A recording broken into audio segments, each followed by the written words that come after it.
episode 13 of the On the Air podcast, starring you and today's guest, 1/4 member and host of Negros with a Podcast, 100% member of the mighty Omega Psi Phi Fraternity, fitness guru, and cancer biologist. You can find him on Twitter at tot_7. Please welcome Tunde. This week on the show, we have Tunde. You follow him on Twitter at tot7. He's 1/4 member. I love how you guys say that, 1/4 member. He's 1/4 member of the NWAP cast. Episode 1 of the show, we had another 1/4 member of the NWAP cast and Garfield. So we're gonna get his takes on Tunde's takes on that and other things as well. What's going on, Tunde? Nothing much. Enjoying this nice afternoon. Just finished running. Oh, okay. All right. Heavy into the fitness, man. How many miles did you run? Yeah. Today I ran 5. What do you usually run? Weekdays I try to do somewhere between 3 and 5. Oh, okay. And weekends I try to do somewhere between 7 and 10, maybe. Last weekend I went hard, so I did like 23 last weekend, so I took the week off. It's my first run this week. Hey, no days off, man. No days off, man. You know, man, I was looking over some things with you, and you have a lot going on. You got a lot going on. I'm not even sure where I want to start first, man. Where do you find time for a lot of these things? Well, one, my job kind of permits me to do a lot of things because my job is kind of laid back, so I can kind of take care of a lot of things while I'm at work. Okay. So I kind of tweet a lot, and all the stuff that I take care of that's online, I can do it while I'm on the clock, so that kind of helps a lot too. Okay, multitasking, killing multiple birds with one stone. I got you. Damn, I said killing multiple birds with one stone. I just want to take a minute to shout out Peter. No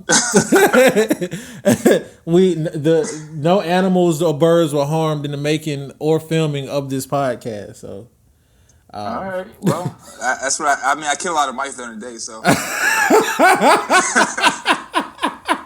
Hey, that's between you and Peter, man. My mom has this shirt. She's a nurse, so she has whatever you call what nurses wear. You get them all from the same store. I said shirt, but it has these animals on it, and I was like, "Mom, you know, he's not gonna really take county to that." My mom looked at me and she was like, "Fuck Peter." Oh man. Yeah, man. So anyway. Yeah, I'm with it. Fuck Peter. Actually, you know what? Today I got a tweet that said on our show, every week I'm saying fuck somebody else. I didn't realize that until I saw that tweet today. So this week is fuck Peter? Yeah, this week is fuck Peter. The thing about Peter, man, for me is they're kind of like vegans to me. Like they're counterproductive against their own cause, and they always seem to make shit worse. Like they're becoming caricatures of themselves. Yeah, like that whole thing where they throw paint on people who wear fur coats. I wish somebody would throw paint on my fur coat, on my chinchilla. Right. Yo, do they really? I saw a picture. Do they really do that? Yeah, they do. Yeah, I'll catch a charge that day. That's fucked up. Yeah. Yeah. All right. Yeah. Yeah. Fuck Peter. So anyway, let's get into you. You are 1/4 member of the NWAP cast. It's 4 of you guys, and you guys sort of gravitated to certain roles on the show, which everybody's cool with, and it flows seamless and it's fun. What would you say your role is on the show? My role, well, I first start the show. I'm always the one who reads the reviews on the show, feedback from the audience. Behind scenes, I run the Facebook account for the podcast. Okay. And also, I think as far as like the dynamic of the show, if Garfield's a contrarian and Des is the moderator, Ben is the voice of reason, I would be the person who kind of just doesn't give a fuck, and I say what's on my mind, whether it be wrong or right. So I know if people have complaints about the show, especially cursing, is usually gravitated towards me, and we've had talks about that and about trying to cut back on the cursing, and I told the other 3/4 of the group that it's not about to stop. So,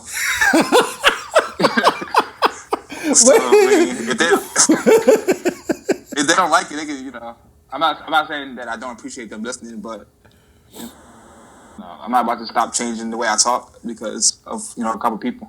All right, so wait, so they pulled you to the side and they were like, "Yo, we need you to kind of, Tony." But how did that come? Oh, no, they didn't pull me to the. No, we've had like sometimes like every so often we have like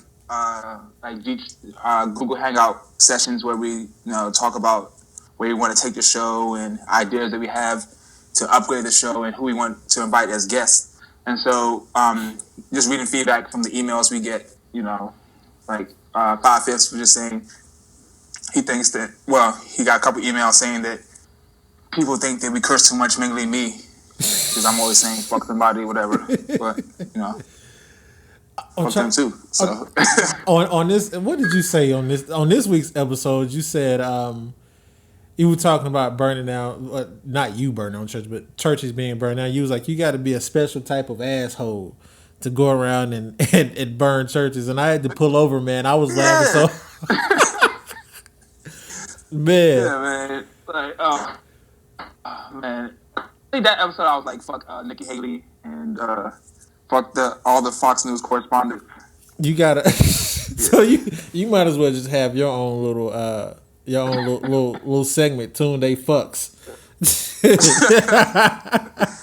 Yeah, I think we dropped the episode today, and we got some negative feedback from that as well because I was like, "Fuck Future," but it's whatever. Talking about the rapper. Yeah. I mean, I didn't say fuck him, but Future's garbage. Yeah, that's what I think. That's what Garfield thinks. That's what Death thinks. And the only person who actually likes Future on the podcast is 5/5, and so we had a nice little on the barbershop talk. That's what we talked about Future and Fetty Wap, and we felt that Future was garbage. And then I think that Des did a nice little impersonation of him of his brand of music. Well, was he mumbling? Tell me, he was mumbling.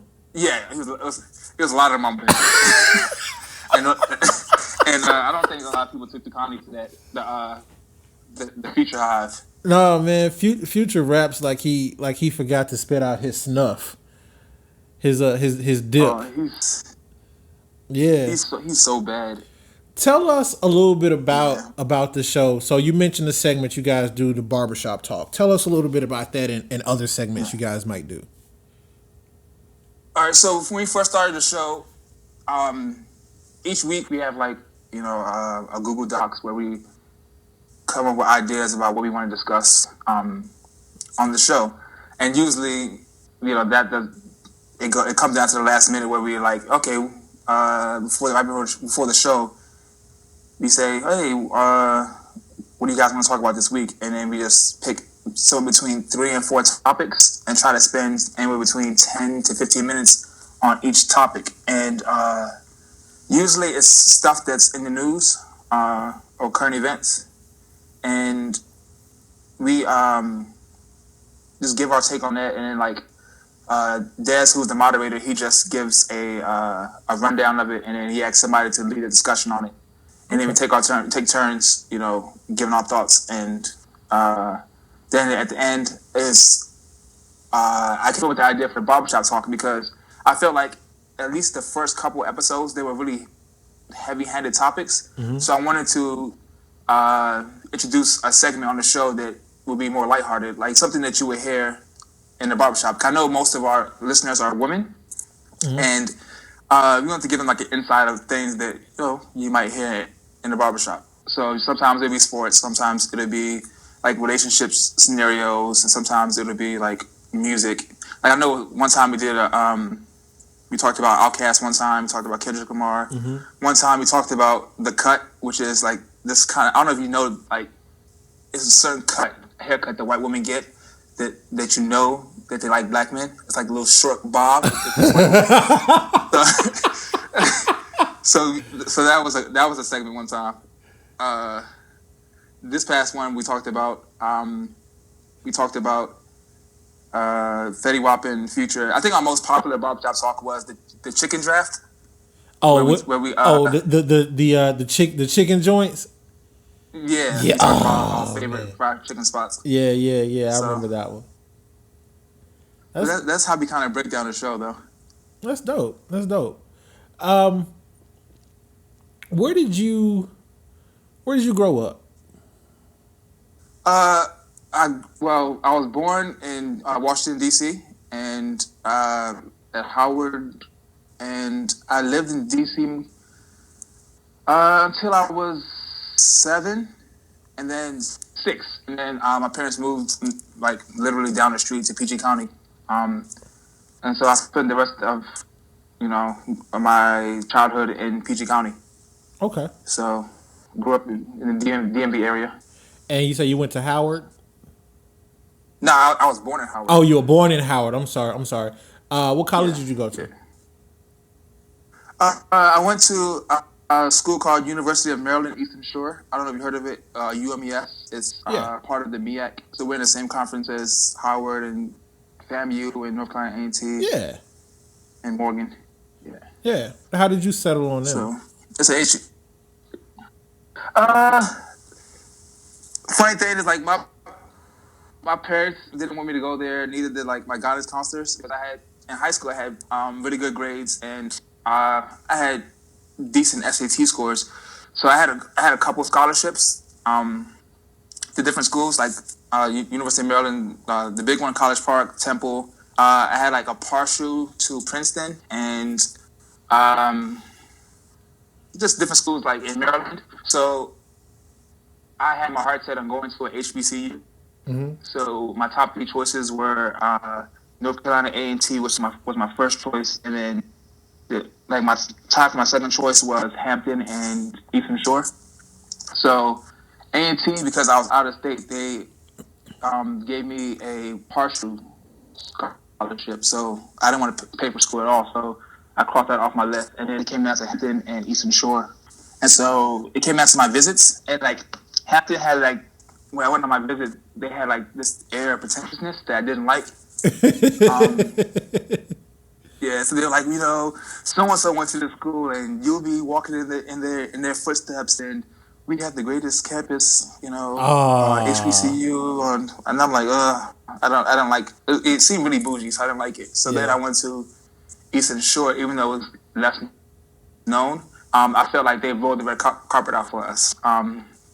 They invited my whole family down during homecoming weekend, because no football team, or we're trying to get a football team back now. Uh-huh. When I was there was no football team, so we had a basketball homecoming. So they invited us down during homecoming. They put they had a hotel on campus. They put my whole family up. They had front row seats for us at the game, and like they actually started like this program, not the honors, but like a scholar program. So we were the first class, and they actually recruited 6 of our top 7 students in our graduating class. Wow. So like at the end of that weekend, they gave us like letters of intent. It felt like I was like on a basketball recruitment trip.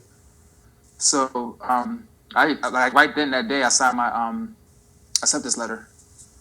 Right, so, on that trip. That's how I set it up. Yep, on the spot at the end that banquet dinner, they called us up on stage, and then they gave us our letters and said we had 48 hours to accept. And then I was like, I don't need 48 hours. I've been sold. Oh, man. Yeah, I signed it right there. That's amazing. You so it's an HBCU. Do you? Yeah. Oh, I know. On our Twitter timeline, we HBCUs typically get shitted on. Do you find that like amongst your friends or some people you might have associated with, do they kind of turn their nose up at you because you went to an HBCU? Like, what's the oral thought around that? I don't think so. Well, most of my friends went to HBCUs, so. Oh, okay. maybe that's what it is. But all my friends who went to PWIs, I don't think that they try to look down on me at least. Because I went to 2 HBCUs. I went to HBCU for grad school as well. Okay. So I don't think that, I don't, like these Twitter conversations that I see. For some reason, I don't think they're real life conversations, especially like all the abstract ones, like the HBCU versus PWI debate. I've never heard someone have that debate in real life. Me either. So, me either. I mean, I feel like the further you get out of school, the less important it becomes. Absolutely. Because I graduated college undergrad in 2003. What was your degree? In undergrad, I majored in biology and minored in chemistry. Okay. You went on a full scholarship? Yeah.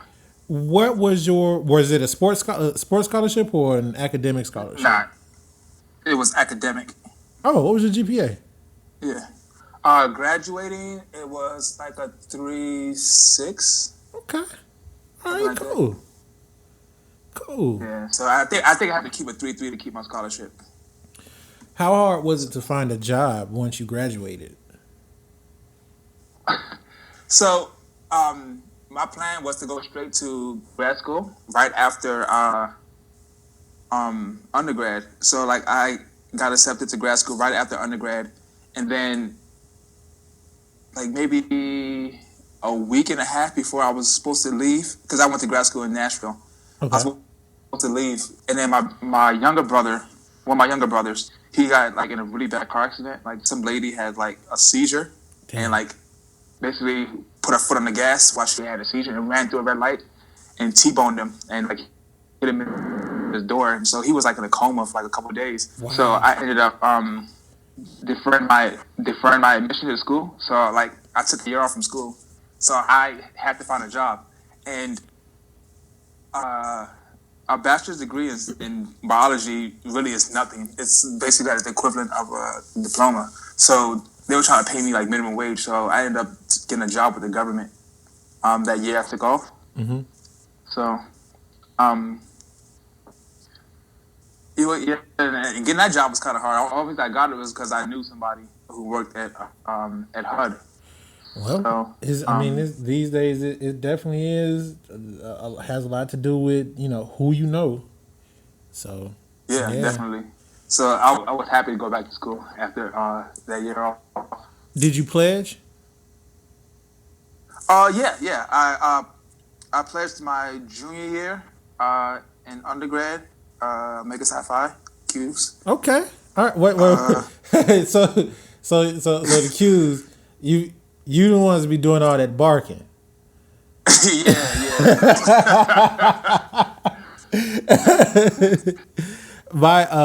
Two of my coworkers that I work with, well, one of them, he doesn't work there anymore. So one was a Kappa and the other was a Q. And so like they would always like it was always fun, and they would compete against each other. It was always fun watching them too. It's funny because a lot of people don't want to, and if you fit this, I don't mean any disrespect by it, but a lot of people don't want to admit to certain stereotypes within certain frats or sororities, and I see it all the time. Would you agree? Yeah. Like for instance, on your line, were there any light skinned Qs? Yeah, they were. One of my best friends. We were best friends before we pledged. Yeah, he's the one. He's the epitome. Just the one. He's the epitome. No. Okay, he's light skinned and he's physically light skinned. Like, because he's like, I mean, I was trying to say, who's the complexion can I compare him to? I don't know. He's really light skinned and like he has like really wavy hair, but like his mentality, he's the complete opposite. Like the first time I met him when he was an undergrad. I was a sophomore and he was a junior. He's a freshman. And I met him. He was in the middle of a fight. it was him versus 3 guys, and then my roommate jumped in because he knew him, and then that caused me to jump in. So then it became 3-on-3, and then so we got into a fight, and then from that day we became cool. Oh, okay. So yeah, that's the type of dude he is. But he's the only light-skinned guy on my line. See, exactly what I'm talking about right there.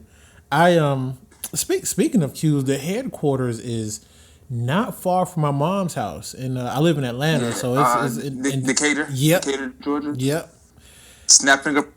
Yep. Snapfinger Parkway. Yeah, I used to live off of Snapfinger Parkway. I tweeted this story out about a month ago. My interaction with the Q, and I was completely ignorant to. I mean, I knew of frats, but I didn't know too much about them. And so the thing is, and again, no disrespect, I didn't realize that it was the Omega symbol. To me, I used to always hooks. Yeah. So I used to always see it on his like on his little, like when we leaving school or whatever, and I always see it on his folder or his binder. And so I thought he was a Colts fan. So I didn't know. Okay. Yeah, I thought it was a horseshoe, and then it was purple and gold. So and he was a Laker fan. So my thought was, all right, well, all right, that's an interesting way to blend both sports. Okay, cool. So for whatever reason we were talking about this, the subject came up, and so I asked him. I was like, did you pledge? And he looked at me. He was like, did I pledge? You see me with this walking around every night, and now at this point I don't know what he's talking about, because to me it's a horseshoe. So he's going off and this and whatever, and I'm like, yeah, that's all fine and all, but if you pledge, what frat? And the thing was, I was supposed to just know what he was, and then he started barking, so that really threw me off. Hold on, what school did you go to? We went to separate colleges. I went to a business college, and he was at Georgia Tech. Oh, okay. Yeah. And so we would meet up because we worked in the same area downtown near the varsity. So anyway, it was so by the time he finally gave me, the info on it, he couldn't just tell me what he pledged. He had to give me the whole spiel about the history of it. I am a part of the fraternity of the brothers of the Oscar James Cooper and Frank Coleman, blah blah blah. I was like, doing the most, yo. Yeah, like this dude was pissed. So I said, so you're not one of those types, are you? Nah, hell no. If you notice in my bio, I don't even say in my Twitter bio, I don't even say what frat I'm in. I say I'm just a frat guy.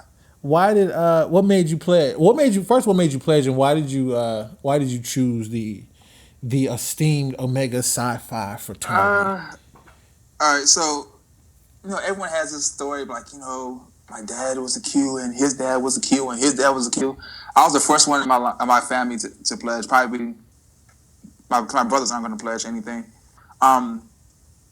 So when I got to school, I didn't really know anything about frat life, and in my school, there were no Qs on campus because the last one had graduated like maybe the semester before I got there. Mm-hmm. The Kappas were off the yard for like 30 years for whatever. They were beating somebody with a cane and get somebody gangrene or whatever. Mm-hmm. So it was just 2 frats in the yard. It was the Alphas and the Sigmas. And the Sigmas basically ran the yard because they was putting over lines like every semester. And then the Alphas, I really weren't feeling them. So my first semester, I was like, yeah, I don't think that fraternities are for me. So then my second semester, like I kind of heard some people talking about Qs, and I'm like, I don't know what they are because I've never seen them. Mm-hmm. So then my first semester, sophomore year, like my chapter throws like this really big Halloween party, like every year. Mm-hmm. For some reason they didn't throw it my freshman year. So my friends was like, we're going to this party, whatever. And then I was like, all right, I'm gonna go too. It was like a Thursday night party. So I ended up going to the party at the VFW, and it was like maybe 40 or 50 Bruhz. And like, I don't know if it's a party where the Bruhz have been, And like, you know, the brothers was hopping, you know, barking, whatever. Time when dog came on, they cleared the floor. And I'm like, oh shit, like who the fuck are they? So my friend's like, oh yeah, that's the cues we was telling you about. And I'm like, oh man, I think I might want to do that. That shit was cool. So I ended up going back to my room like the next day. Went on the internet, started looking it up, and then the more I started reading, the more I was like, yeah, I think, you know, they seem like, you know, might be a frat that I might want to join. So that's why I was talking to my friend before. I told you we were friends before we played.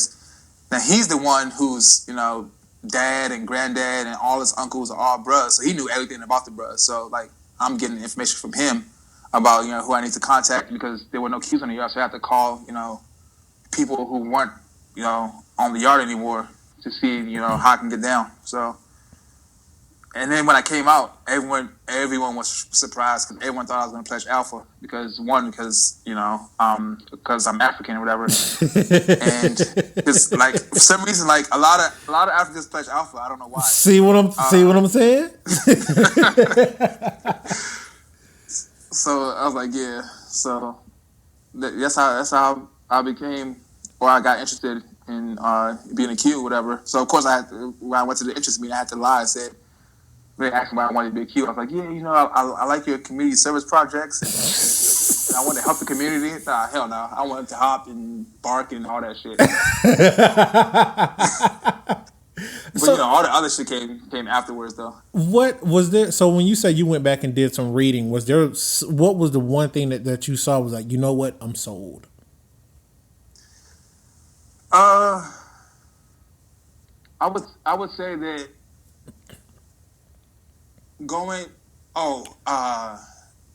so going back to high school, I had this teacher who he was like a black nationalist. He was actually the one who got me on to try to get me into Hampton. He was a Sigma, and like during class my senior year, he would make us recite, like memorize these poems and like read different poems in front of the class for a grade. Like we had to read Invictus, Excuses. Another poem we had to read was It Couldn't Be Done. So as I'm doing my research, like going through different chapter websites, like I would see like all these poems over and over. Now, granted, like it's not just like Omegas who have a monopoly on Invictus, because Invictus was written by a racist white man. But I could have went to any other frat or website and, you know, and saw the same poem. But just reading those same poems, it kind of gave me flashbacks of, you know, of those times in high school where, like, learning those poems and applying it to my life, I was like, you know, this seems like it would be the perfect fit. And then like, I don't know if you know, like the motto of our frat is friendship is essential to the soul. So then, like, my best friend, my Ford, like, me and him were like even before we passed, like I said, we were best friends, and us just talking about the frat and going closer to, you know, as friends, I was like, this is like perfect. So that is friendship. Friendship is essential to the soul. Yeah, okay. I can see how that kind of brings it full circle for you. That's dope. That's dope. Let me ask you this question. Just me being ignorant. Like I'm a part of a fraternity. It's an honors fraternity, so we don't really have a cool dance or animal noises that we make. But you know, no shade or nothing like that. But I've always wanted to ask this, and you seem sensible enough that I can ask this. The barking. What is the barking about, and what does that symbolize? Like, this is a serious question. I want to know. All right. So like our unofficial mascot is the dog, right? Well, I guess it would have to be. I mean, officially we don't, like, you know, like SG Rose, they have an official mascot, which is like the poodle, and like the Deltas is like the elephant, and the Alphas is like gorilla. Like, we don't have an official mascot. So like ours is like our artificial one is a dog. So that's all it is. Okay. Okay. Cool. What are some of the benefits to having to being a part of a frat? Because a lot of times I hear people that aren't they're talking about it and they're not in a frat. And they're like, well, if I just want a group of people to vouch for me, like I got friends that can do this, that, or whatever. But to me, I certainly feel like being a part of such an esteemed fraternity, and I have a lot of respect for those guys. I mean, I know we were just joking, but I have a lot of respect for them. And the things that they do in the community. So I know it's a little bit more than just having a group of something to put on your resume, and the person on the other side of the desk is like, oh, I'm on Omega too, so I'll go ahead and put you forward. What are some of the benefits that people might not know about? So like people, what I hate is when some people be like, if I like, I'm not into the group mentality, so I'm not gonna pledge or being into a frat is being a follower. Like that kind of stuff pisses me off because like even before I pledged, I had plenty of friends. Right. And like I have friends, like for instance, like I'm going on in October, I'm going to Vegas with 4 of my friends that I've known since I was 14, and we're still friends to this day. And we went to high school and college together, so I've had friends even in college. So, for instance, when I first moved to Nashville for grad school, I knew one person, right, and I had an issue with my car, like with my insurance, because somebody parked next to my car and that car blew up, and my insurance didn't cover it, even though I had a car note, right? So wait, they didn't cover the blow up because the blow up, my car didn't cover it because it was some loophole Geico found that didn't cover it, and his insurance, they would have covered it, but he only had $50,000 liability, and 4 cars were damaged. So by the time they paid for the second car, like all his money ran out, and I could have sued him directly, but he was broke. He didn't have any money. Okay, all right. So basically, I had a car note when I moved to Nashville with no car, so I couldn't get another car note until I finished paying off the first one. Okay. So when I moved there, like I kind of relied on a broker to find me an apartment, and they said that the apartment was within walking distance to my school. So when I moved there, it was 3 miles away, which is still not that bad, but it's 3 miles on the highway. Right. So if I walked the other way, it would have been like 9 miles. So I lived far away from school, and I didn't know anybody. So in my apartment building, I happened to see this car with Omega Psi Phi plates on it. Mm-hmm. I was like, hey, it's a Q. Let me put my number on his windshield. Huh. Like that day, dude called me. Come to find out, like he went to undergrad in the same city at Vanderbilt. He actually played football for Vanderbilt, and then he was starting school at the same school I was for grad school. But he was in a master's for public health program, and I was starting the PhD program. So like, I didn't have a car for the first, I think, month and a half after I moved to Nashville. He picked me up every day to go to school. Wow. Let me use his car whenever I need to use it. Like, all for being a bro. Yeah, all for being a bro. Like, it's certain things like that you can't just do with strangers.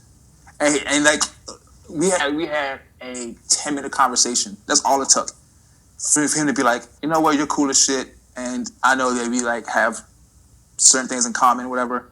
And the same thing happened when I moved here, because I live in Portland now. Same thing happened. Like, I've met a lot of cool people, like, living here because we play the same frat. And certain things might be a little bit different, but I know that, because we have this one thing in common, that you have to, not you have to be, but more than likely you're an upstanding person. That's amazing. And that's something I'd never even considered. When you left the number on his windshield, did you put the hey, I'm a Q, or did you draw the symbol that he know, or was there? Or Yeah, did you yeah, just? I drew like my name and my number and like basically I'm the Bruhz, Oh, okay. and that was it. And he called me that day. That's dope.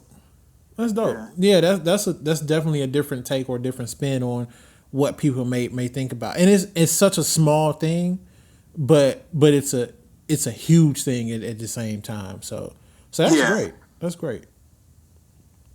All right, so you are a cancer biologist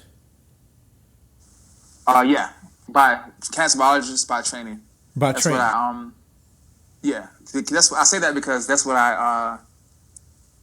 my degree is in. I studied prostate cancer Mm-hmm. um, for my thesis, and I basically was looking at this drug, this type 2 diabetes drug, and how it could prevent prostate cancer progression.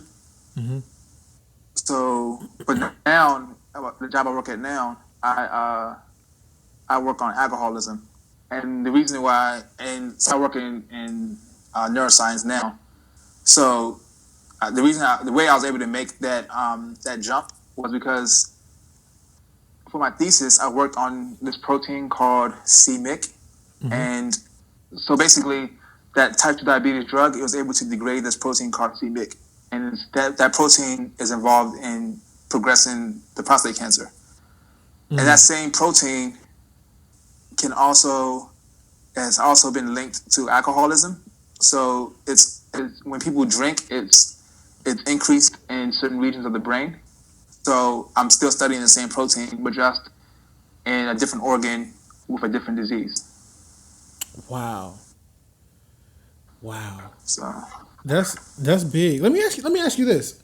So yeah, so in that, and being a cancer biologist by training, or however you want to put that, so you'd have to. My guess is this. My guess is you'd have to study the history of cancer to understand how to how it will progress or how to treat it in the future. Being that you work so closely with it and that you studied the history of it, can you, in terms of hope, because cancer is something that still plagues us today, can you give us yeah. an idea of where we were maybe 10 to 20 years ago with cancer versus where we are with it now? I think we've made lots of strides in treating cancer. Mm-hmm. I think we have a long way to go, like a really long way to go in preventing it because there's so many different causes of cancer. Uh, for instance, uh, colon cancer, right? Mm-hmm. Colon cancer can be caused by eating a lot of charred meat, right? Mm-hmm. Or like if you eat barbecue meat off the grill like every day of your life, not every day, but like let's say 3 days a week for like years, you're gonna exponentially increase your odds of getting colon cancer, and that's something that you're doing by yourself. No extra Versus help. breast cancer, yeah, versus breast cancer. A lot of people think that breast cancer because your mom or your grandmother has breast cancer that you're gonna get it too, and that may be true in some cases, but like most of breast cancer cases are sporadic, like no family history. So, and it can be radiation that can cause cancer, because cancer basically is just an overgrowth of cells. Yeah.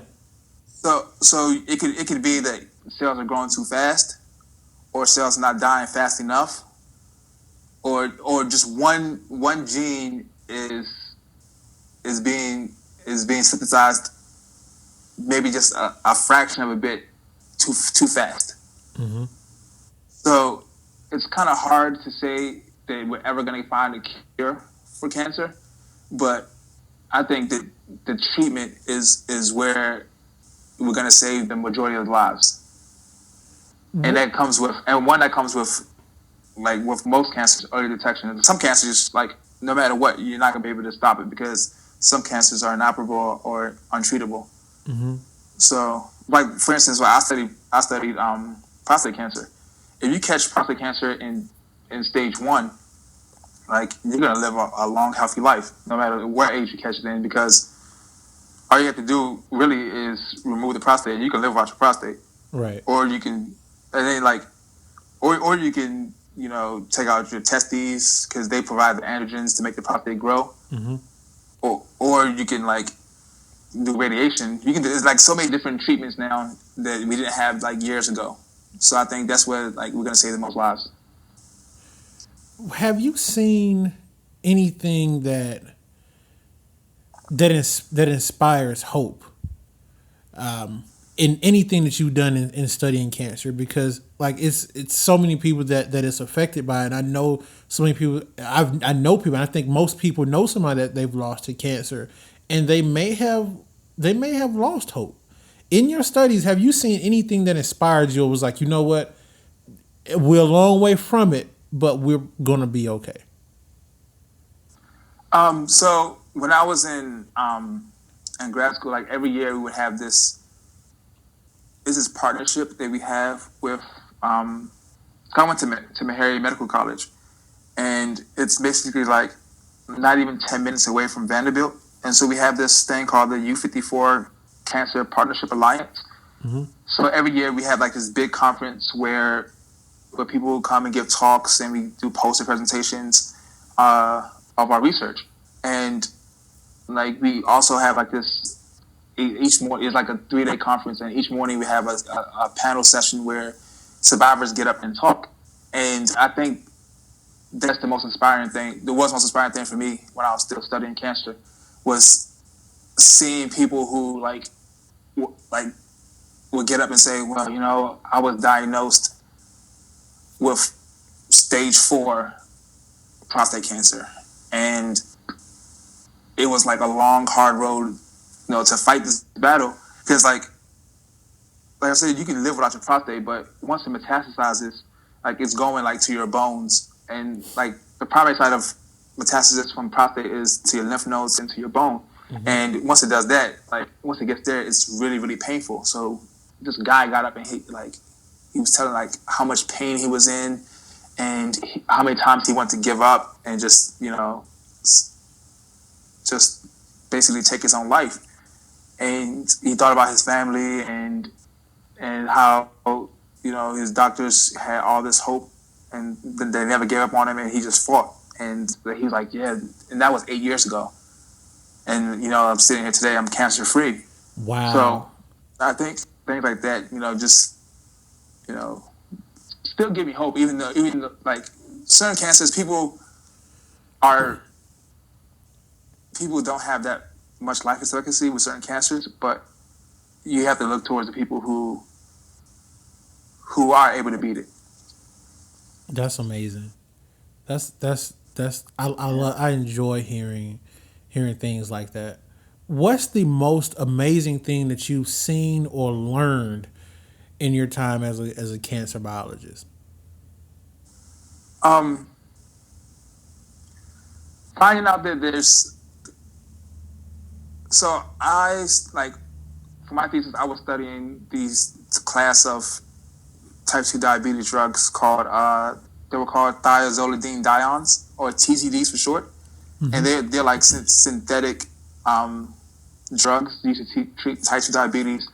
I don't know if you know anyone with diabetes, but there was this drug that was basically, the thing about taking off the market is called Avandia, and that's this commercial name, but like its drug name is called rosiglitazone. Mm-hmm. So that's the drug that I was using to treat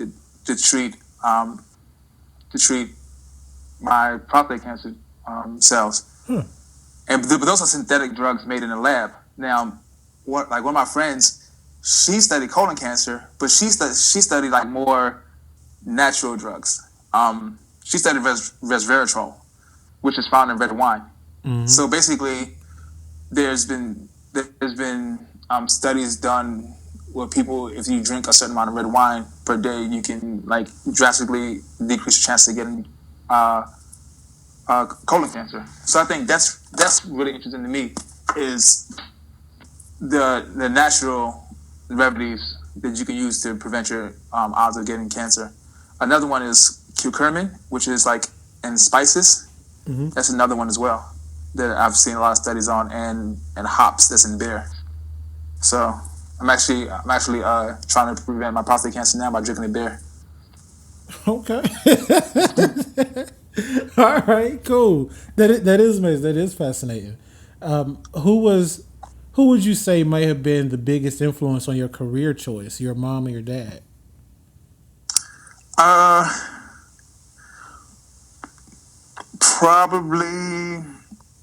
Probably my mom.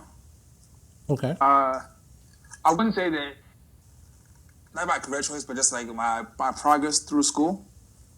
Well, both my parents, but my mom especially, they were really, really strict, and my mom didn't allow me to slack off, like not one bit in in school, especially like in high school. They rode me a lot, and which is true for most African parents. Like they want you to excel in academics at all costs. So like at the time, like I really despised my parents because I felt like I didn't have a life. Well, I felt like I didn't have a life. But you know, how much life can you have at 16 or 17, whatever? Right. But you felt like you were probably missing out on some stuff. You got to see your friends going out and hanging out or whatever, and Yeah. you right here, you got to be in tons of books. No, I get it. Yeah. So like, my mom was like, I remember this conversation my mom had. My mom was like, "You can't have a girlfriend until you're 19." Oh. It's like, golly. Okay. I mean, whatever. Do parents really think that that's going to work? Like, you can't have a girl. Well, I guess I can't have a girlfriend. It worked for me. Oh. Because I didn't have a girlfriend until I was almost 21. Oh. So, I mean, looking back on it, I should have been a little bit more rebellious, but I think that, I mean, at the end, it all kind of worked out anyway, so I would definitely say my mom. Okay. So you were born in the States, right? Yeah. Were your parents born in the States? Oh, no. Okay. Yeah. Both my parents were born in Lagos. Okay. Well, actually, my mom was born in Lagos. My dad was born like in a smaller village, and then my dad came here like in the mid, like my dad came here like in 74, 75. Okay. And then, like he lived in a bunch of different countries. Like he lived in Spain and Portugal and Cuba. So like he lived all over the world before he finally settled back here. And then my sister was born like a little bit after my dad left. So my sister was born like in 75, maybe 74. I can't even remember. But then my mom got here to DC in 79, actually 80, and I was born in 81. What brought them to the States? Just seeking a better life. My dad wanted a U.S. education. So he ended up going to Southeastern University. Okay. In DC, and my mom ended up going to University of DC, and yeah, so they were just coming here, seeking the American dream, or what was told was the American dream. So he bounced around. Your father, he lived in a few different countries. What was he in search of, or was he just in the army? Or Oh, no. So this is all right. So this is I can say it now because he's an American citizen now. But okay.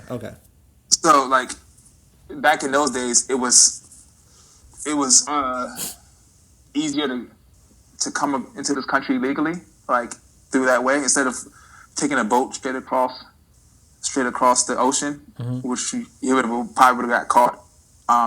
He like took a boat to, I forget if it was Spain or Portugal first, but let's say Spain first, and then he stayed there for like a year and a half, then to Portugal, then to Cuba, then to the Bahamas, then to Miami, and then he went to DC because DC has a sizable Nigerian population. So that was his plan to go to these different countries. Yeah, to get his way into the country. He had each one of those mapped out like that. Like that's wow. That's Yeah, it's crazy. And then now it's crazy because now he speaks all those languages. So my dad speaks 4 or 5 languages. With him having lived in Cuba for a while, and now the U.S. now has a working relationship with Cuba. How does he feel about that? Is he excited? Oh yeah, he's always excited about like my dad. Like I think that's outside of speaking Yoruba and maybe a little English. I think Spanish is his favorite language. Uh-huh. So anything Spanish related, he's always up on it and is always excited about it. So yeah, I talked to him was it 2 weeks ago, and he was pretty excited about it. He asked me, "Did I hear?" So I was like, "Yeah, I heard." So, Right. yeah. So in terms of them coming here for the quote unquote American dream and what they believed it to be, what did they find when they get here? Did they ever lose? Did they ever just realize, all right, well, the American dream or whatever it's supposed to be isn't really what it is, and how did they feel about it if that happened? I think they figured that out like early on, especially once. I think my mom figured out early on, especially once that first winter hit, because I don't know, I'm pretty sure everyone listening to this is gonna know that Nigeria is a tropical country. Yeah. And DC has some pretty harsh winters, so Yeah. I think that was probably her first rude awakening. Yeah, About, they don't really put the winters in the brochure. Oh hell no.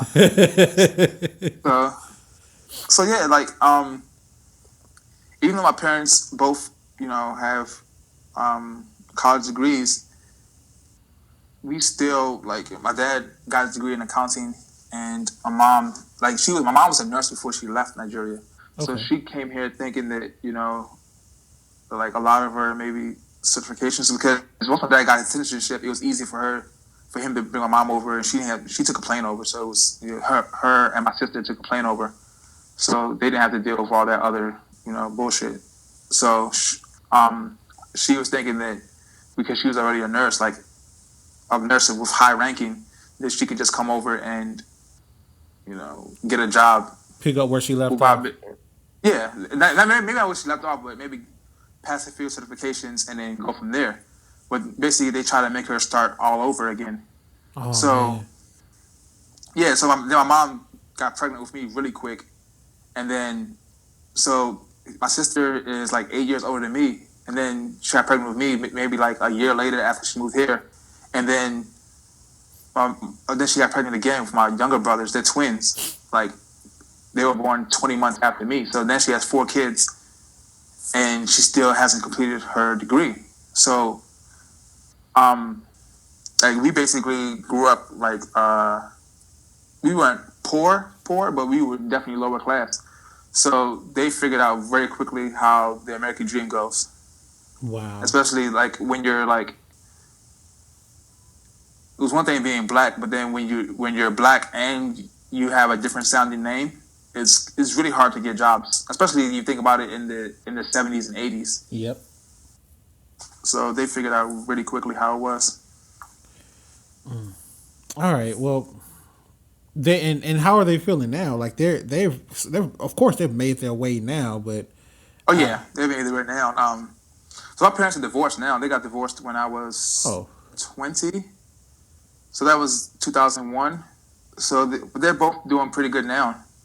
It took them a while to find their way, which I'm happy for. I think they're happier now that they're apart. Yeah.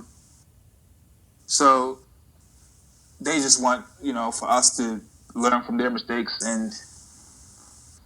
and do better than they did. So were they married before they came here? Oh no. Okay. Okay. All right. They got married. Actually, they got married maybe a little less than a month before I was born. Okay. All right. Okay. Cool. Yeah. Cool. All right. Well, let's change gears a little bit. You run a book club. Was NBR Ninjas Be Reading. Yeah. We changed it to NBRB because there was another hashtag that was NBR. I forget what it was. So it kept getting their tweets kept getting mixed in with ours because we aggregate our tweets based on the hashtag. Okay. So we just changed it to NBRB. The account for that is the Twitter account for that is NBR Books at NBR Books. NBR Books. Yep. Okay. All right. So tell us about the book club. All right. So NBR actually grew out from another book club that I used to run, which was called Twitter Male Book Club. It was an all male book club that I started, I want to say, back in 2011, going to 2012. Mm-hmm. This when I was living in New York, because after I graduated grad school, my first job was at NYU, and I used to take the train to work, and I would always, I'm an avid reader, so I would have my book on the train. My first year, I used to buy the 6 train, so I would take my book on the train and read, and I would always see just women reading. I would never see guys reading books. Uh-huh. They would always either be playing games on their phone because, you can't have cell phone service on the train. Most trains in New York because you're underground. All right. So I got on Twitter one day. Actually, I wrote a blog post, and I was like, why is it that most people don't read, and if they do read, it's, just women? So one of my friends, I forget who it was like, why don't you start a all guys book club then, encourage guys to read? So I was like, all right, I'm going to do that. So that's why I started the TNBC. And then it started off really strong. I had like maybe 20, 25 dudes who we get together and we just read books. I think we ended up reading a total of like 9 or 10 books. Okay. And then with most things, all dudes, it ended up falling off because, people started losing interest in it. So, but then like women would see us discussing the books and they would be like, that's really cool. You should do one for like a co-ed one. So I was like, that's a good idea. So then I started thinking about if I want to do a co-ed one, but then I was like, I don't want to just run a co-ed book club by myself. I would need like a woman, to go in with me on the book club. It had to have co-ed leadership. Yeah. So that's what I looked at my timeline, and that's when I asked at Gem of the Ocean to run the book club with me. So that's how we started that book club. And now I think we just looking at our roster, because if you want to join the book club, all you have to do is email ninjasbereading@gmail.com, and we'll add you to our roster. And then that way you can get emailed updates. And we actually, it's not a dictatorship, so we actually nominate books and vote on what we're going to read. So we flip-flop between fiction and nonfiction. So, so that's how we started the book club. And now we have, I want to say, over 120 members. Wow. So, so it's pretty cool. How advanced is your book club? Like you all decide on a book, you nominate a book, I guess you guys vote on it. What's the time frame you guys expect for someone to have read the book? What's the what? The time frame that you guys expect for someone to have read that book. We usually give maybe 2 to 3 weeks before we read the book, before we start the book. And we try to break the book into either 4 or 5 week discussions. So right now we're reading Ta-Nehisi Coates' biography, The Beautiful Struggle. So that one is 8 chapters. So we're doing 2 chapters per week. So then we're finishing up next week. So we usually meet on Tuesdays at 9 p.m. Eastern Standard Time. Okay. So. And so I think that. Oh, sorry. Go ahead. I said the thing now we're somewhere between book 17 or 18. So we're about almost 20 books in. That's amazing. And that's with you said 120 members, right? Yeah, but we don't have that many discussing at one time. Usually we have, depending on what book it is, usually we have somewhere between about 20 members discussing per book, because I know some people take books off or people are busy and haven't read that week's discussion yet. So I think a good discussion is anywhere between 10 and 20 members each to have a good discussion. Where do you guys typically meet? No, we just meet on Twitter. Okay. And you just follow the hashtag. So, okay. Yeah, all you gotta do is if you're on TweetDeck, just open up a tab for a hashtag NBRB, and you can see all the tweets. Oh, okay. And then the person who nominates the book is the person who leads the discussions and makes up the questions. Okay. Cool. I get it. I follow that. All right. Cool. And so I guess a little bit of comedy towards it. Kind of give us a little bit of background on who you kind of run the book club with. I know you mentioned her, but I think this is interesting. So Gem of the Ocean is the person I run the book club with, and she's my ex-girlfriend.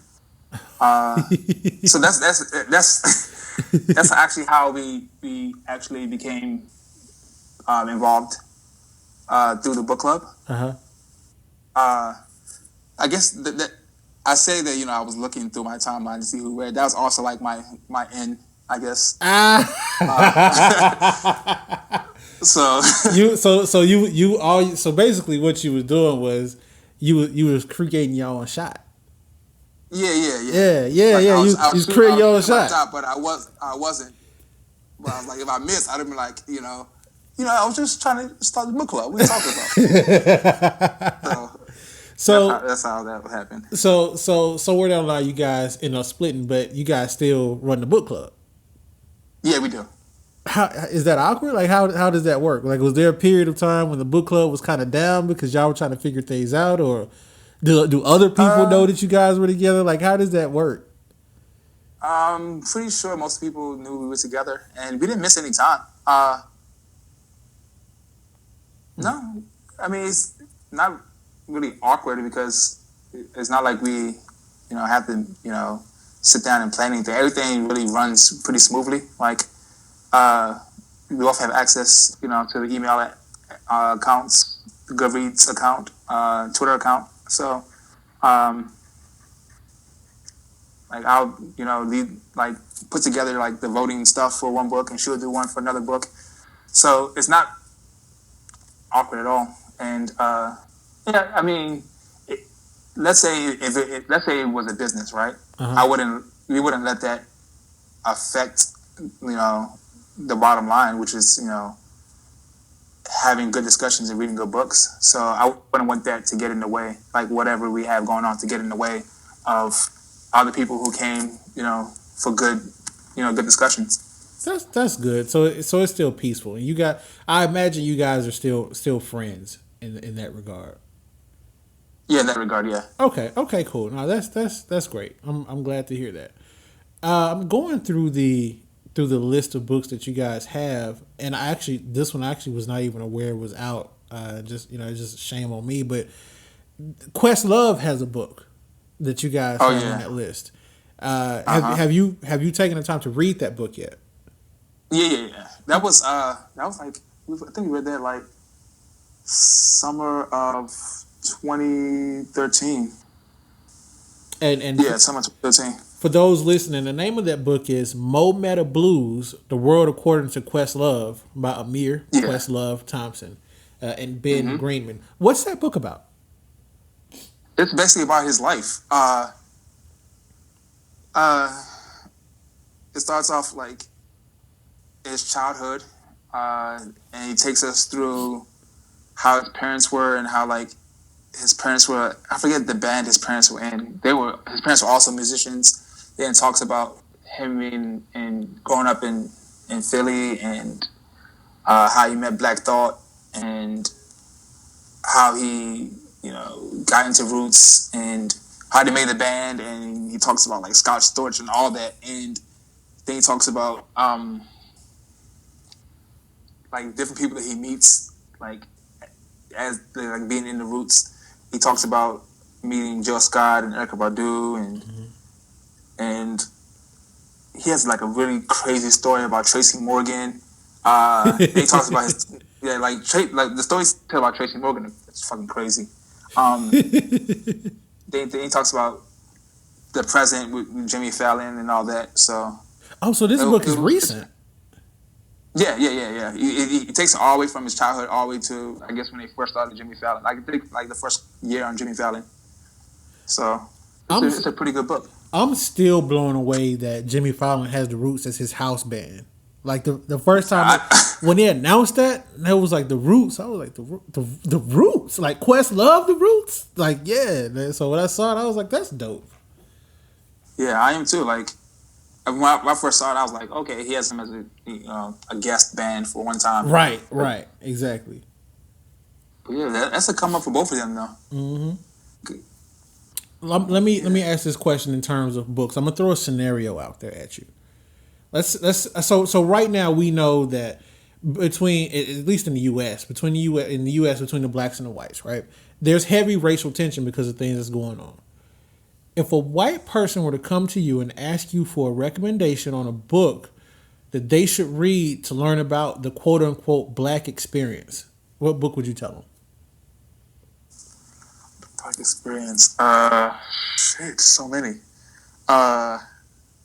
Today's black experience? Yeah. Or just overall? Today's black. If they wanted to just gain an understanding of what blacks are going through, why they have the animosity towards some whites that some of them do have, something that kind of gives them an idea of this happens to us and this is why we feel like this. Like a white person that might be clueless but wants to learn.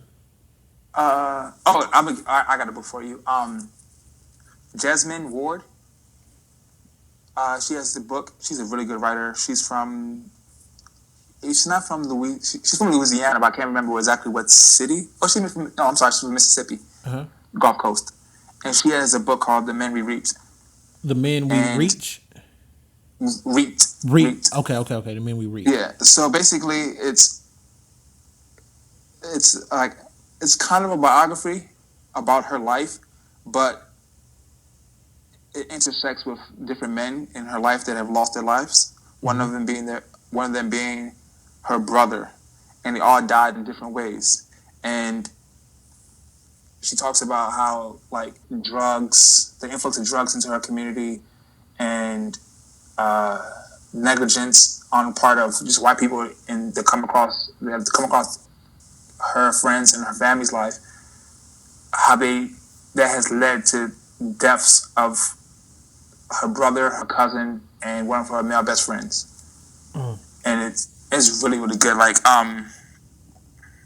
this dude was driving drunk and basically ran her brother off the road, and basically his car flipped a couple times, and like I think a pipe came through the windshield, or was it a stick or something came through the windshield and basically pierced his chest and pierced his heart. And then like the guy who ran him off the road, he crashed too, but he ended up, like, it's Mississippi, so it's not like it's a busy street, so he ended up getting out of his car and walking home. And like the next day they found both cars, and because he wasn't there at the time, they couldn't charge him with drunk driving because he had basically slept it off. They basically only charged him with leaving the scene of the accident because he was white. And I think he got like 6 months in jail and had to pay a restitution of like $5,000, which he never paid. Wow. And that was it. So she talks about how like the system and and how like it worked in his favor because he was white versus her brother, who's like basically spent all this time in jail because how drug laws are enforced. Like it wasn't like he was a drug dealer. He just like had recreational weed, and he got locked up a couple of times. So they used that against him in the court case. Yeah, I can see why that book would do it. Yeah, it was. Yeah. And then another one of her friends committed suicide, and then like there's a chapter in there talking about his depression and how he feels like things are never going to change for him, and things are never going to get better. And basically, he put a gun to his head and pulled the trigger. And like, it's a really deep chapter in there about the hopelessness of how it feels to be black in this country, especially a black male. So I thought it was a really good book. I'm going to, for the listeners, I'm going to find a link to this book on Amazon or somewhere and put it in the show notes because I want you guys to check it out. I want them to check it out. That's like I said, that would do it. That would that book would do it. Yeah, it's a really deep book. When I first picked it up, I was like, because I saw it, because I have this Goodreads account. I don't know if you ever heard of Goodreads. It's like a Facebook where people who read books. Oh yeah, I have, yeah. So like one day I was going through my Goodreads list and I just happened to just go through books and like cross-reference against Amazon to see what books are on sale, and I saw a couple books for like $3. That was one of the books that I ended up buying. Yeah, like I said, I'm gonna put it in there so they will definitely check it out. Let's talk. I don't think we covered your blog yet. Let's talk about your blog, Bigger Thomas, biggerthomas.org. Okay. It really captured my attention because I don't really see a lot of personal blogs with the .org domain. Was that by choice, or was that only one of the domains that was just left? That was left. I wanted a .com, but .org works too. I think maybe back in March, I basically switched my blog over to a self-hosted site.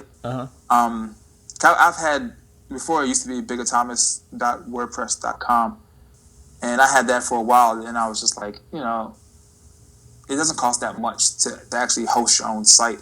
Right. I think maybe per year it's like $40 maybe. Mm-hmm. So I just went ahead and just changed it over. So that's the only thing about it. It's if I could have had .com, it would have been .com. But Bigger Thomas, I guess it's like a common URL name. I actually think the .org just kind of fits you and some of the things that you do. You don't strike me as a person that like org definitely signifies nonprofit. You don't strike me as someone that goes out and everything is for profit or anything like that. You actually strike me as a community activist of some sort. Definitely listening to you on the podcast and some of your views. So I think it fits. Kind of tell us about. I appreciate that. No problem. Kind of tell us about just the format of your blog. Like one minute you may be giving, from what I've seen, 1 minute you may be giving a review of something that you might have read or heard. The other, it may just be just a short thought or something like that. Just kind of take me through like your idea for the blog and what you intended it to be versus what it actually is now. So this is actually my second blog. My first one, it used to be called Sleep as a Cousin of Death. Oh, goodness. And because I used to have like these really, really vivid dreams. Uh-huh. And like I just wanted somewhere where I can record my dreams. And then I have this book that interprets dreams. So I used to like have like all these dreams, and each time I would have a dream that I would remember, I would write it out and like post the meaning of it. And then like it got to a point where I stopped remembering dreams, so my posts became less less frequent. So then I started, this is like back in when I first started grad school. Not when I first started, but this is back like 2007, 2008. So I started just posting random things. So back then I would post more, more ratchet shit.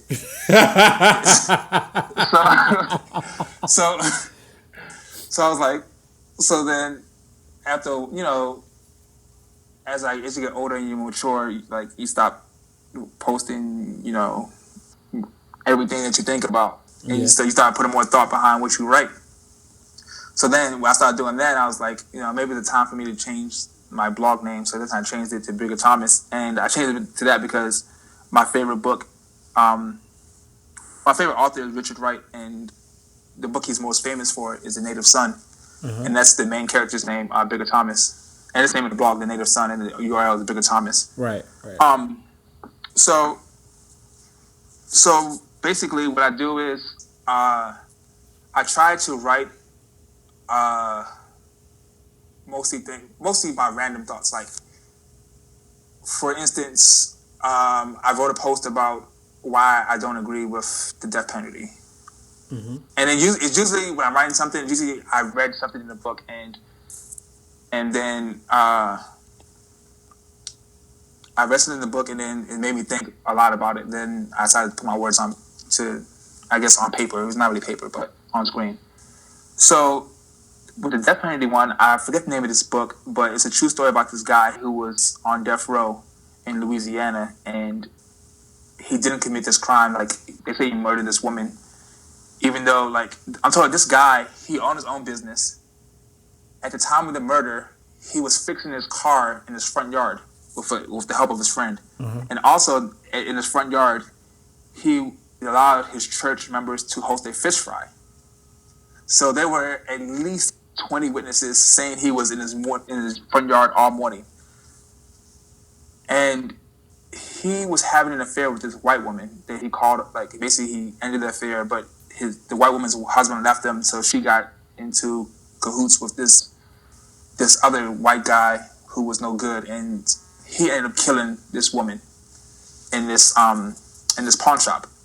Wow. And then basically he got caught. So he pinned it. He knew that she was having an affair with this black guy. He used to have an affair with the black guy. So this guy pinned it on the black guy and said that he forced him at knife point to drive to the pawn shop and wait for him while he went inside and robbed the store.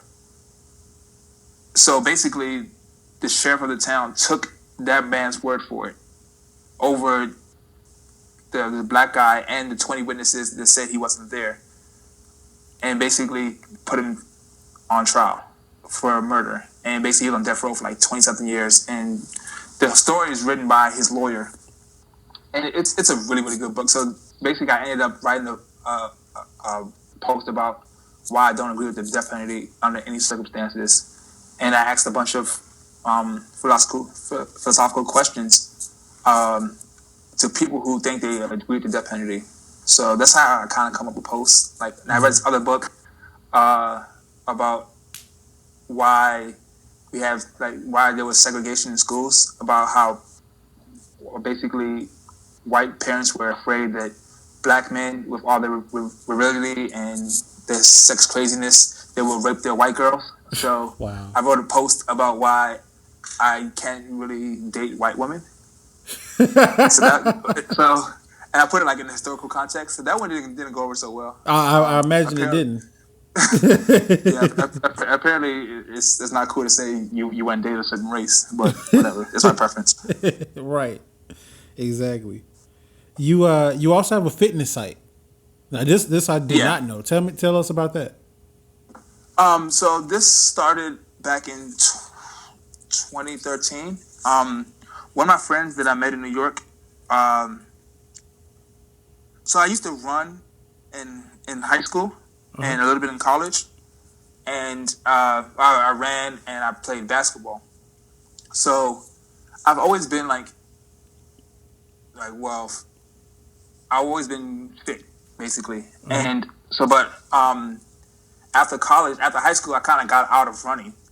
And people was like, running comes so natural to you because you're African. No, that's not the truth. Because I'm West African, right? So West Africans are like Caribbeans. They are good at sprinting. East Africans are the ones that are good at long distance. So it takes me. It's after work at running long distances. So when I left New York, I moved back home to DC, and then that's when I started running again. And then I was thinking, and so I was like, I would post my runs to my Instagram, but then I was like, I don't want my Instagram to get flooded with just running posts. Right. So I was thinking about starting a separate, basically fitness Instagram post. And then I was like, I asked my timeline. I was like, yeah, I'm thinking about starting this Instagram fitness page and maybe a website. I was like, would anybody be interested in that? So that's when my friend I met in New York, she was like, well, I already laid the groundwork to start this page, this website for fitness. And she did mostly a little bit of running and nutrition. She has her own cookbook and she does a lot of yoga, which is hard as shit, by the way. Yeah, I heard. Yeah, yoga's hard as fuck. But so we ended up partnering together and starting basically this Instagram page called I Am Healthy Fit. And then we worked to put together the blog. We have like a Instagram, Facebook page, Twitter, Instagram. The website is IamHealthyFit.com. The Instagram page is I Am Healthy Fit. So the Tumblr, the Twitter is _ I Am Healthy Fit. So basically, we just post like different things having to do with fitness. She mostly posts yoga and like her recipes and food stuff, and running too. She runs as well, and she's natural. So she did like a lot of natural hair stuff as well. And I just mostly post my basketball, running, and lifting stuff. So I started a running group here in Portland. I'm Healthy Fit Run Club. So that's the hashtag with IAHFRC. I'm Healthy Fit Run Club. So so that's what it is. We're growing the run club. I think now we have a good 15 people on the run club. We have a team in the MLK Dream Race on the 2nd, and I just did a half marathon 2 weeks ago. Okay. So y'all definitely go out and support it. I'm looking at the website right now. The website is awesome. Like this is great. I appreciate that. It's you can tell a lot of work went into it. It's great. I'm actually going to check it out because I'm getting back into where I'm able to kind of work out again. I've been dealing with some health issues, and now I can finally get back to a point where I can do some things. So yeah, I feel like something comes up every episode where I end up mentioning this and referencing it. And for my listeners, I apologize. I'm not trying to do that. It just happened to come up because it was relevant. But I was dealing with a bout of congestive heart failure, and I am. Oh wow. Yeah, and I am. I'm doing a lot better now. My cardiologist lets me know that I can be. He encourages me to be more active now. So I want to get back to a point where I can run and not be scared. You know what I mean? Like I know I have to pace myself and stuff like that. So I'm working back up to that. So now I kind of walk every day and all of that. So just try to build myself back up. I think it's important. Like, despite what Twitter tells you, like for some reason, every time I talk about fitness on Twitter, somebody always comes at me sideways. Really? What do they have negative to say about fitness? For some reason, people like. All right, I run a lot, so, and I encourage anyone who wants to learn, or not learn, but like get into running, to get into it. Like a lot of people ask me, questions about running or whatever, and I help them, pick out what shoes might be best for them, what brands, whatever. Like this might have issues like back tightness or like breathing techniques or whatever. So I also on my I have this thing called Nike Plus, whatever, and there's challenges on there. So like each month we put together, me and my friends put together different challenges. So this month is 60 miles. So like we try to outdo who can get 60 first. So I think maybe like 3 weeks ago we was on the timeline talking about running, and I was saying that running isn't that bad. On Twitter is always somebody you have to pick a side.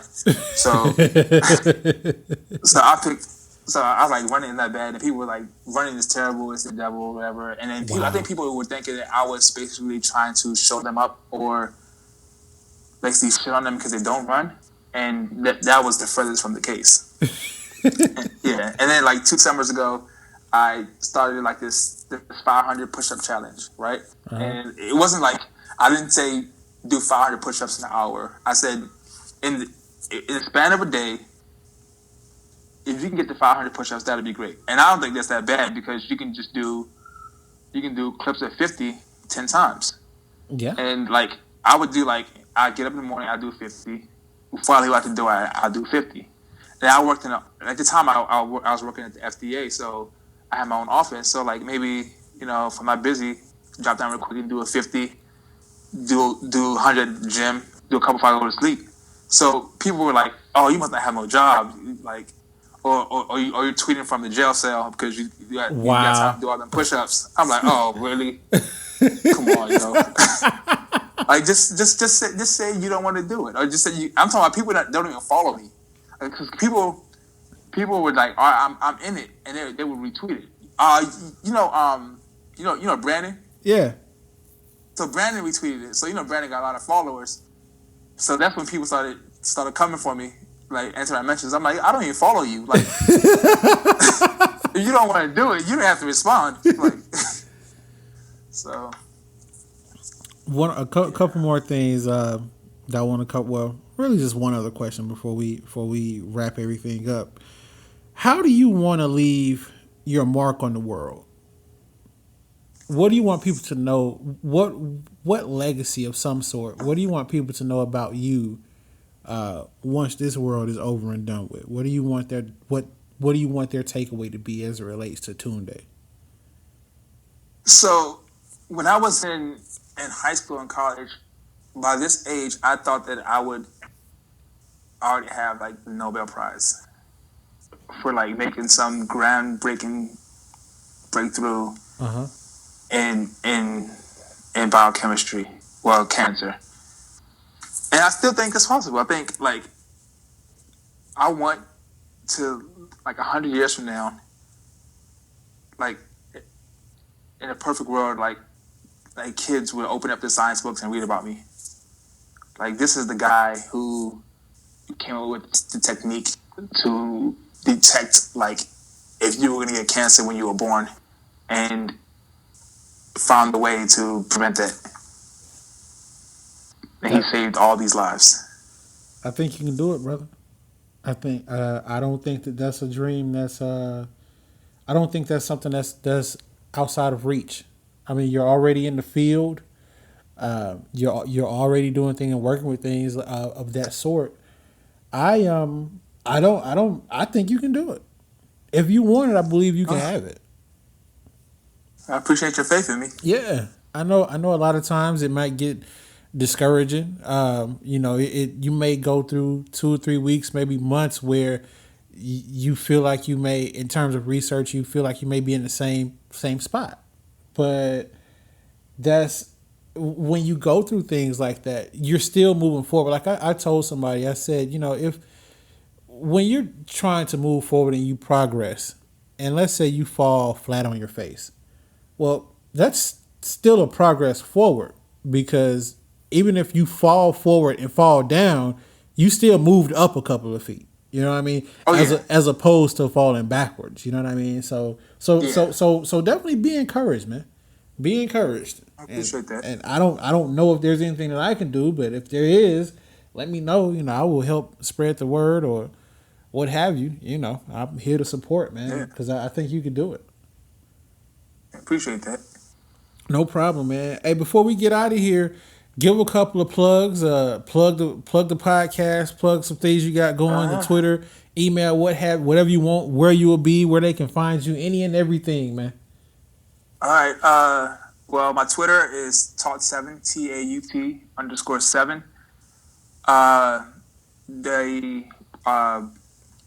The book club's Twitter handle is NBR Books, at NBR Books. The fitness is I am healthy _fit, and the Instagram for the fitness site is I am healthy fit as well. So all my user handles, personal user handles, are TAUT_7. So same for Instagram, same for my Nike Plus if you're a runner, and the blog is biggerthomas.org. I haven't blogged in like a month or so, but I'm working on a couple things to put out. So that's it. Cool. Shout out the podcast and everybody that's on the podcast. Oh yeah. I can forget that. They gonna kick your ass next week, man. At NWAP cast. shout out to the other 3/4 at Real Goes Right or Smooth Orator. At he changed his name. It was Only Bastard. It's like at Desmond_Jamal and at 5/5. And the podcast website is Negros without an E, negroswithapodcast.com. Search for NWAP Cast on iTunes. NWAP. You guys, NWAP. Yeah, definitely check them out. I love the show. Like I told Garfield on the first one, Real Goes Right. My intention is to have get all you guys on my show for episodes, get an in-depth interview. Then I would like to invite your entire cast, your entire show, everybody on your show back to mine for one of my roundtable discussions. Which in you guys' case, you guys always have roundtables, so it'll be nothing new to you guys. But I like to try to get these roundtables, themed roundtables every so often. So I would definitely love to have you guys back for that one. Yeah, you definitely got to come on our show too. Yeah, I mean, I was just telling somebody the other day, I'm at a point now where I want to get out and get on other shows to try to help promote mine, and just I feel like I've got enough shows under my belt. So yeah, I guess you and I, we could talk a little bit more offline about that, because I would love to come in and be a part of you guys' conversation. Yeah, awesome. That'll work, man. All right, well, I definitely appreciate you for joining, man. Thanks for doing the show. Thank you. Thanks. I'd like to thank our guests for coming on today. And if you would like to be a guest on the show, send an email to otap@writeme.com. Follow the conversation on Twitter by searching the hashtag OTAP, that's OTAP, or following us on Twitter at OTAP Show. You can find the show on iTunes, SoundCloud, and Android users can listen to the podcast on Podcast Republic. Just download the app and search OTAP Show. On behalf of our guest, I'm your host, Corey, and I'll see you back here next week on the Air Podcast, starring you.